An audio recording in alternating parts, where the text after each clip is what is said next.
Welcome back to Spectrum Healthcare's Positive Living Preview. I'm Kate King. And I'm Chelsie Chambers. And this time in episode 2, we're going to talk about how you can get a good night's sleep. In the Positive Living Workshop, we actually talk about sleep in week 1. So it's one of the first things we discuss. And sleep is actually one of those key tools in our toolbox that we mentioned in episode 1. It actually helps us manage our condition and our symptoms. Quality sleep is important. Research shows that it allows our bodies to rest and rejuvenate. Sleep can ease muscle tension or strain. It relieves pain from inflammation.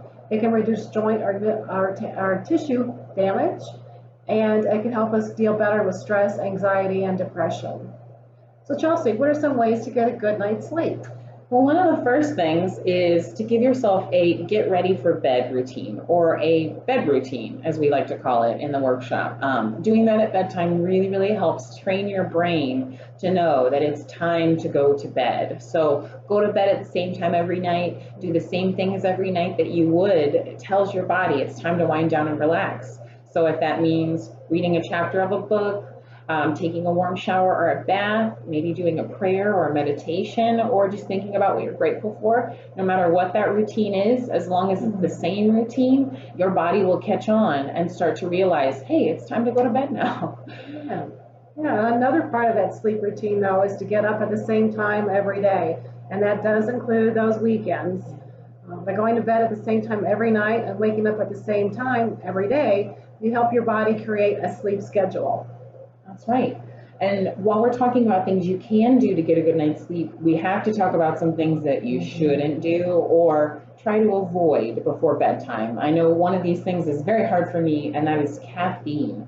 I love my soda pop. But before bed, it's not really the best thing for us. And same thing goes for alcohol. Actually, when you drink alcohol, you might feel relaxed and sleepy, but it doesn't actually help with sleep. It actually interferes and disturbs the sleepy cycle, leading to shallow sleep and waking up a lot throughout the night. So try to refrain from that.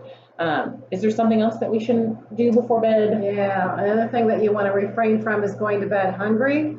You don't want to go to bed starving, and you don't want to go to bed stuffed or feeling overly full. So you want to try to find that happy medium. So if you're hungry, trying to sleep on an empty stomach is just going to keep you awake. And if you're too full, digesting that food while you sleep takes away time and energy from the sleep's healing process. And something that you can do while you're getting ready for that sleep process is also creating a restful sleep environment. So wherever your bed is, make it cool, dark, and quiet. If you also sleep better in the warm, do whatever is best for you, but make sure it's welcoming and you want to go to bed. A good quality mattress helps if you can afford that, or quality bedding, comfortable bedding, and a good pillow can also help with that. And if you happen to be a light sleeper, or you snore a lot, or you live with someone who snores, like Kate has to deal with, or in my case, if you have loud neighbors in an apartment, try a noise machine or earplugs, or you can also try some soothing sounds. I know that YouTube has those waterfall sounds that are very relaxing to sleep to. Well, another thing you want to do is to limit your naps. I'm a big nap taker on the weekends, but I've learned that I don't want to sleep longer than 30 minutes because that can interrupt my sleep cycle later. I also need to take them in the afternoon. I don't want to wait until after dinner. Sometimes I get sleepy after dinner, but I don't want to do that because I want to be actually tired when I go to bed. So limit your naps to 30 minutes and make sure you take them no later than in the afternoon. So Chelsie, I know that you like to exercise. I do. What are some things, does that help you to sleep better? It does. Actually, that's one thing like we talked about. Exercising before bed helps, but like everything else, finding that happy medium is really what you have to do. I know for me, exercising right before I go to bed doesn't work out because I'm still just so energized and I'm not ready to shut down yet. So what I do is I exercise a few hours before bed, shower after exercising, and then I'll start my bedtime routine. And so my body is definitely really tired, kind of like you were talking about with avoiding naps. Really tired when it's time to go to sleep.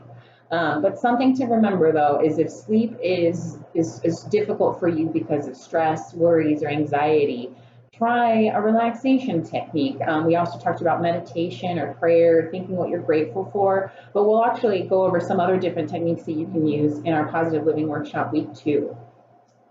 So before we go, we want to give you a positive living challenge. Yeah. So we're inviting you to try one of the ways that we just talked about to get a good night's sleep. Whether it's creating that sleep routine, not drinking a soda before you go to bed, or just listening to those rain sounds before you go to bed. We want to encourage you to try something new. And try and feel it out for a few days.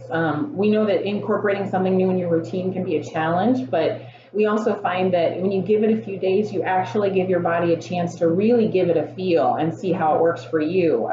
But also, please let us know how it worked. We want to hear how these things help you guys out as much as we've told each other how they help ourselves out.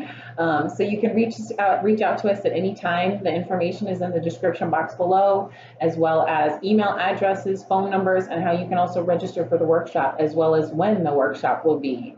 But we hope you have a great rest of the day, and we look forward to seeing you next time. So stay healthy and take care. Bye, guys.